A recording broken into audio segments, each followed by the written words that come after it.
여러분 기억하실지 모르겠지만 작년 1월 첫째 주일에 오늘 본문을 묵상했었습니다. 그 당시의 제목은 아무도 기억하지 못하시겠지만 끝까지 견고히 라는 제목이었습니다. 그때는 확장된 본문인 7절에서부터 19절 말씀을 가지고 묵상을 했었죠. 샌드위치 구조다, 그런 말씀도 드렸습니다. 오늘 본문은 그 샌드위치 구조의 가운데 부분에 해당하는 12절에서부터 14절까지 말씀인데, 이 위아래로는 공통적으로 르비딤에서 일어난 일들을 말씀하고 있습니다. 르비딤은 출애굽을 마치고 홍해도 건넜던 이스라엘 백성들이 마실 물이 없다고 불평했던 장소였죠. 히브리서가 이 르비딤의 이야기를 하고 있는 이유가 있습니다. 이스라엘 백성들이 믿음으로 출애굽을 시작했지만 어려운 사건들을 만날 때마다 매번 믿음이 없던 옛 시절로 되돌아가곤 했는데, 그와 같이 되지 않도록 하라, 그런 당부를 하기 위함입니다. 14절 말씀은 우리에게 이렇게 권면하고 있습니다. 우리가 시작할 때에 확신한 것을 끝까지 견고히 잡고 있으면 그리스도와 함께 참여한 자가 되리라.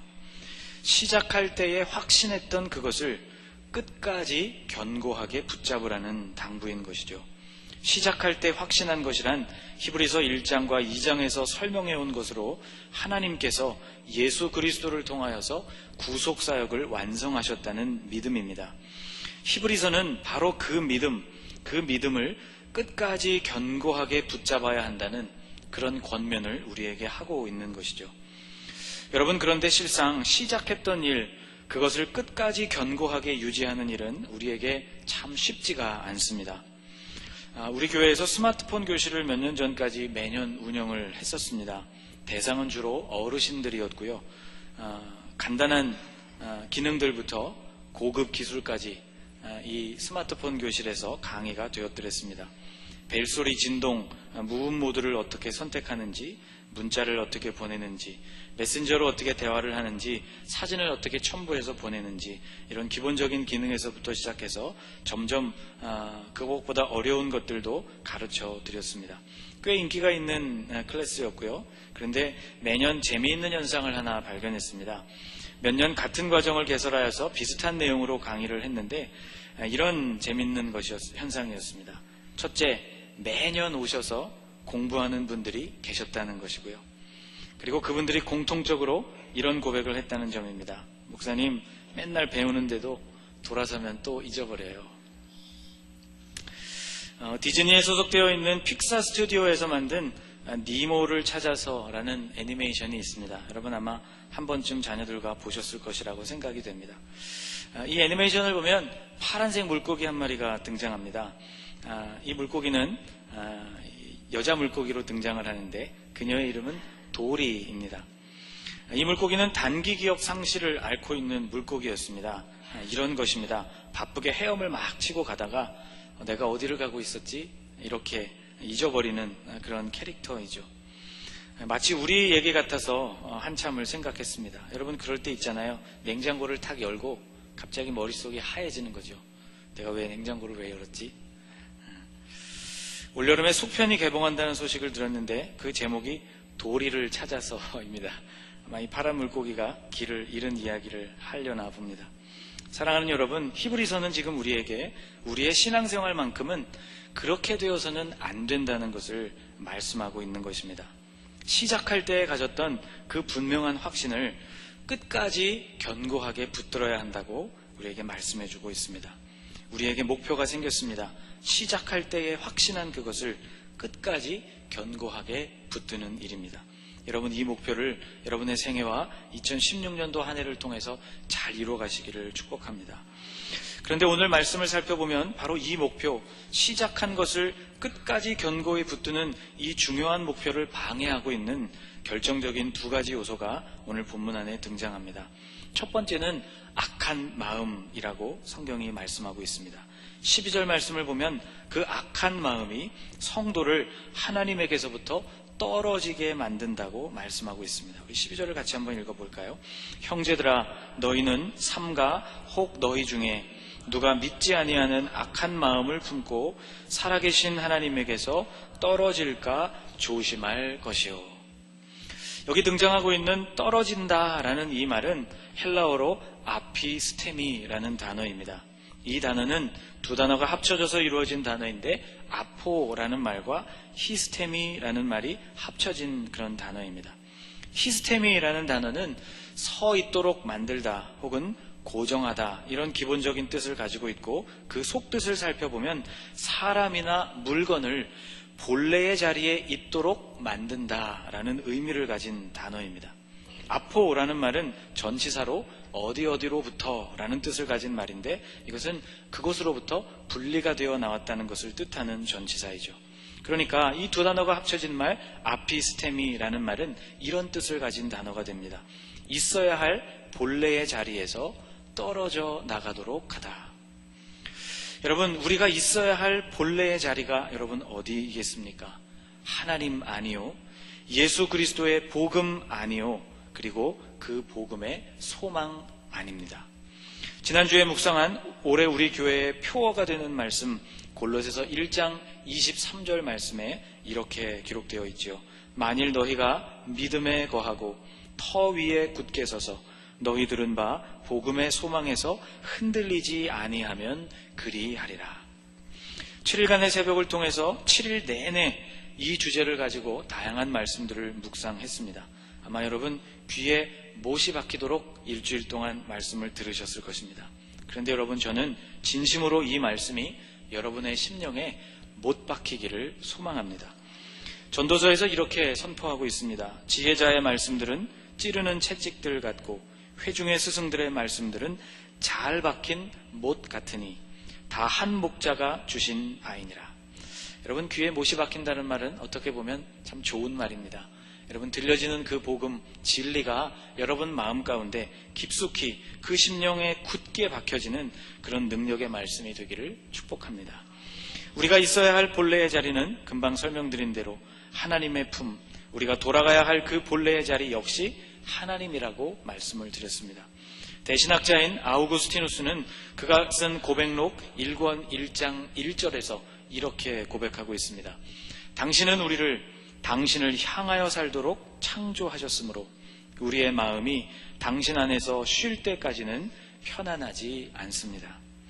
하나님은 우리를 당신 안에서 살아가도록 창조하셨기 때문에 그러므로 그곳을 벗어나서는 우리에게 안식이 없다는 고백을 하고 있는 것이죠. 여러분, 우리가 있어야 할 그 본래의 자리가 바로 그곳입니다. 그런데 우리가 있어야 할 그 본래의 자리, 하나님으로부터, 그리고 예수 그리스도의 십자가로부터, 그리고 그 복음의 소망으로부터 우리를 떨어지게 만드는 것이 있다는 것이죠. 그것이 바로 12절에서 설명하고 있는 대로 악한 마음이라는 것입니다. 한번 12절을 한 번 더 같이 읽어보겠습니다. 형제들아, 너희는 삼가 혹 너희 중에 누가 믿지 아니하는 악한 마음을 품고 살아계신 하나님에게서 떨어질까 조심할 것이요. 그렇다면 우리가 본래 있어야 할 그 자리로부터 우리를 떨어지게 만드는 이 악한 마음이라는 것이 도대체 무엇일까? 여러분, 이것은 도덕교과서에 나오는 것처럼 단순히 나쁜 의도를 가지고 있는 그런 마음을 뜻하는 말이 아닙니다. 12절을 자세히 들여다보시면 악한 마음이라는 말이 믿지 아니하는 악한 마음이라고 되어 있는 것을 보실 수 있을 것입니다. 악한 마음은 다른 말로 믿지 않는 마음이라는 뜻이죠. 곧 불신앙, 믿지 않는 마음이 곧 악한 마음이라는 뜻입니다. 여러분, 시중에 철물점 같은 곳에, 공구를 파는 곳에 상가에 가면 WD-40이라는 스프레이가 있습니다. 꽤 유명한 스프레이인데 아마 여자분들은 잘 모르실 것 같고요. 남자분들은 한 번쯤 들어보셨거나 혹은 집에 하나씩 구비해 놓고 있는 그런 스프레이일 것 같습니다. 이렇게 생긴 스프레이입니다. 여러분, 한 번쯤 집에서 보셨죠? 1953년 미국에 있는 로켓 케미컬사라는 회사에서 이것을 개발했다고 합니다. 원래는 그 회사의 이름처럼 로켓, 미사일의 부식을 방지시키는 용도로 그렇게 개발되었다가 나중에는 일반인들에게도 팔려나가기 시작한 그런 제품이 되었는데 39번의 실패 끝에 개발에 성공했다고 해서 뒤에 40이라는 숫자가 붙었다고 합니다. 우선 저는 이 회사와 아무런 연관도 없음을 여러분에게 밝혀드립니다. 저는 이 스프레이를 다른 용도, 부식을 방지하는 것 이외에도 꽤 여러 가지 용도에 사용하곤 하는데, 그 중에 하나가 바로 접착 테이프의 잔여물, 일명 끈끈이를 제거하는 데 자주 사용합니다. 이것을 뿌리고 그리고 휴지로 닦아내면 아주 말끔하게 닦여집니다. 그런데 반대로 이 성분이 묻어있는 곳에는 테이프와 같은 것을 붙이기가 대단히 곤란해집니다. 붙이기가 무섭게 떨어져 나가기 때문이죠. 여러분, 불신앙이 바로 이와 같다는 생각을 했습니다. 우리를 본래 있어야 할 자리에서부터 힘없이 떨어져 나가게 하는 것, 그것이 바로 악한 마음, 불신앙이라는 것이죠. 여러분, 시작할 때에 확신한 그것, 하나님이 예수 그리스도를 통하여 완성하신 그 구원, 그 복음에 대한 믿음을 가지고 살아계신 하나님께 여러분 단단히 붙어있게 되시기를 주님의 이름으로 축복합니다. 시작할 때에 확신한 그것을 끝까지 견고히 붙드는 일을 방해하는 두 번째 요소는 바로 죄의 유혹입니다. 13절 말씀이 바로 그 죄의 유혹을 우리에게 설명해 줍니다. 같이 한번 읽어볼까요? 오직 오늘이라 일컫는 동안에 매일 피차 권면하여 너희 중에 누구든지 죄의 유혹으로 완고하게 되지 않도록 가라. 이 13절 말씀에 등장하고 있는 죄라는 말은 헬라어로 하마르티아라고 기록되어 있는 단어입니다. 원래 이 단어는 화살과 같은 것을 쏠 때 사용하는 단어였다고 합니다. 여러분, 화살은 목표나 관역을 향해서 발사가 되죠. 그런데 늘 명중하는 것은 아닙니다. 관역에서부터 벗어날 때도 있죠. 하마르티아라는 말은 이렇게 관역에서부터 벗어난 상태를 뜻하는 그런 단어였다고 합니다. 그러므로 죄의 유혹이라는 이 표현은 목표, 우리가 지향하고 있는 그 목표에서부터 벗어나도록 우리를 유혹하는 것이라고 볼 수 있습니다. 마귀는 하와를 넘어뜨릴 때 굉장히 고도로 발달된 그런 기술을 사용했습니다. 마귀는요, 한 번에 하와를 단번에 쓰러뜨리지를 않았습니다. 아주 조금씩 하와를 무너뜨리게 만든 것이죠. 마귀는 하와에게 눈치채지 못할 만큼 천천히 유혹을 심습니다. 모든 나무의 열매를 먹지 말라고 하나님이 진짜로 그렇게 너희에게 말씀하셨느냐, 그렇게 묻고 있습니다. 하나님이 참으로 너희에게 동산 모든 나무의 열매를 먹지 말라 하시더냐. 이 말씀을 가만히 살펴보면 일부러 모든 나무로 먹지 말라는 그 대상을 확대시키고 있습니다. 또 참으로라고 말을 함으로써 하나님의 말씀에 흠집을 내고 그 말씀을 의심하도록 만들고 있습니다. 하와가 하나님의 말씀을 분명히 기억하지 못한다는 사실, 하와가 이렇게 대답했죠. 그것을 먹는 날에는 하나님께서 말씀하시기를 너희가 죽을까 하노라 하셨다고. 하나님의 말씀을 분명하게 기억하지 못한다는 사실을 마귀가 알고는 더 대범하게 하와에게 유혹을 계속합니다. 3장 4절 이하에 이렇게 말씀하고 있습니다. 뱀이 여자에게 이르되 너희가 결코 죽지 아니하리라. 너희가 그것을 먹는 날에는 너희 눈이 밝아져 하나님과 같이 되어 선악을 알 줄을 하나님이 아심이니라. 죽지 않는다고, 눈이 밝아져서 선악을 구별하게 될 뿐이라고 하와를 유혹한 것이죠. 관역을 빗나가는 화살이 처음부터 그렇게 관역과 큰 격차가 있었던 것은 아닙니다. 활을 떠나는 순간에 아주 미세한 차이가 활과 멀어지면 멀어질수록 점점 더 크게 벌어지는 것이죠. 그것이 마귀가 우리에게 주는, 혹은 세상이 우리에게 주는, 또는 우리 안에서 일어나는 정욕으로부터 말미암는 유혹이라는 사실을 처음부터 분별해내지 못하면 우리는 시간이 흐를수록 그 문제에 사로잡히게 되고 점점 더 큰 문제로 그것을 만나게 됩니다.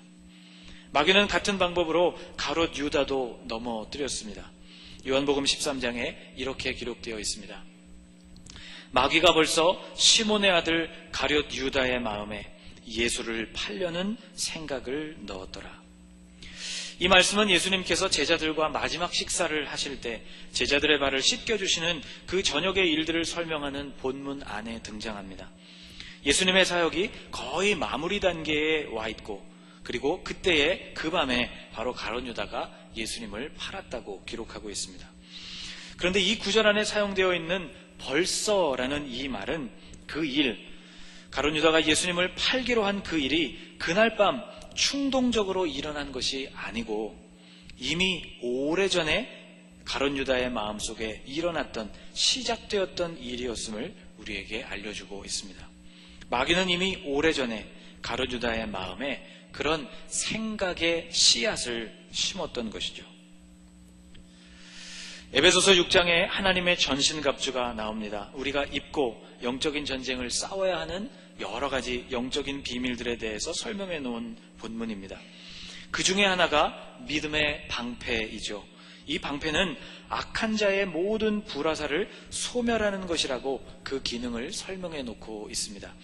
에베소서 6장 16절 말씀을 같이 한번 읽어보겠습니다. 모든 것 위에 믿음의 방패를 가지고 이로써 능히 악한 자의 모든 불화살을 소멸하고. 영적 전쟁에서 마귀가 우리에게 사용하는 그 무기, 우리가 마땅히 막아내야 하는 그것이 이 16절 말씀 안에 불화살이라고 묘사되고 있습니다. 여러분, 불화살을 아시죠? 불화살은 그 하나로서는 별로 파괴력이 없는 무기입니다. 말 그대로 그저 불이 붙어있는 화살에 불과합니다. 그런데 이 화살은 시간이 가면 갈수록 위험한 것이죠. 불화살 하나를 제때에 처리하지 않으면 성 전체가 잿더미로 변해버릴 수도 있는 그런 무기입니다. 여러분, 하루에도 수십 번 우리의 심령 속으로, 우리의 내면으로 수많은 불화살, 유혹의 불화살들이 쏟아져 들어옵니다. 히브리서 기자는 13절에서 말씀하기를 매일, 오직 오늘이라고 일컫는 동안에 매일 피차 권면하여 너희 중에 누구든지 죄의 유혹으로 완고하게 되지 않도록 하라고 말씀함으로써 매일이라는 표현을 쓰고 있습니다. 그날 이 유혹들을 처리해내지 않는다면 결국은 그 유혹의 불길이 타오르고 타올라서 우리의 마음 전체에 옮겨붙고 말 것이라는 말씀인 것이죠. 시작할 때에 확신했던 그것을 끝까지 견고히 붙들기 위해서는 이러한 죄의 유혹과 매일 싸워야 하는 것입니다. 오직 오늘이라고 일컫는 동안에 그 일들을 처리해야 하는 것이죠. 여러분, 우리가 감당해야 하는 믿음의 여정은 짧게 끝나는 단거리 경주가 아닙니다. 하루 이틀하고 끝나는 수련회나 혹은 부흥회도 아닌 것이죠. 그것은 우리가 죽는 날까지 계속해야 하는 굉장히 긴 여정입니다. 예수님은 끝까지 잘 견디라고 우리에게 말씀하셨습니다.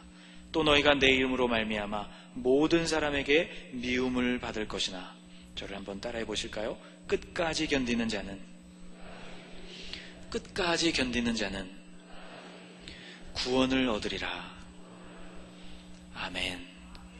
너희가 내 이름으로 말미암아 그 믿음을 지키기 위해서, 처음 시작한 그 일을 끝까지 붙들기 위해서 많은 사람들에게 미움을 받게 될 터인데, 그러나 그것을 끝까지 붙들고 견디는 자는 바로 그러한 사람들이 구원을 얻게 될 것이라는 말씀입니다. 구원이 완성될 때까지 끝까지 잘 싸우라고 우리에게 말씀하고 있는 것이죠. 사랑하는 여러분, 시작할 때에 확신한 그것, 예수 그리스도 안에 있는 그 구원과 그 소망, 그것을 끝까지 견고하게 붙드실 수 있기를 축복합니다. 하나님에게서부터 떨어져 나가지 않도록 악한 마음, 곧 우리의 마음 안에 있는 불신앙들을 제거하고, 또 우리의 마음으로 들어오는 수많은 죄의 유혹들을 매일 그리스도의 보혈로 처리하여서 시작될 때 확신한 그것, 그 소중한 것들을 여러분 끝날 때까지, 올 한 해가 시작될 때 여러분 목표로 삼고 믿음 그 굳건한 터 위에 여러분 서시겠다고 결심하셨던 그 결심, 그 믿음, 그 복음의 소망이 올 한 해가 다 마무리될 때까지 끝까지 여러분의 손으로 붙들 수 있기를 축복하고, 여러분의 평생의 삶이 그렇게 주님께 붙들려지기를 예수님의 이름으로 간절히 축복합니다. 기도하겠습니다. 주님, 새해를 맞이하고 벌써 열흘째를 맞았습니다. 모세의 고백처럼 날아가는 것과 같이 시간이 빠르게 지나가고 있습니다. 우리의 믿음이 시작할 때, 또 새해가 시작될 때, 시작할 때 그때 믿은 바를 끝까지 견고히 붙잡는 성도가 되게 하여 주옵소서. 믿지 않는 마음, 악한 마음, 그 불신앙이 우리가 머무르고 본래 있어야만 할 그 하나님의 품으로부터, 복음의 소망으로부터 우리를 떨어지게 만든다는 것을 늘 기억하도록 도와주시고, 매일 우리의 마음이 우리의 마음으로 떨어져 내리는 그 불화살, 그 죄의 유혹과 잘 싸울 수 있도록 새 힘을 공급하여 주옵소서. 우리의 힘으로 싸우지 아니하고 예수 그리스도의 보혈을 의지하여 싸움을 싸워가는 하나님의 백성들이 되게 하여 주옵소서. 예수님의 이름으로 기도하옵나이다.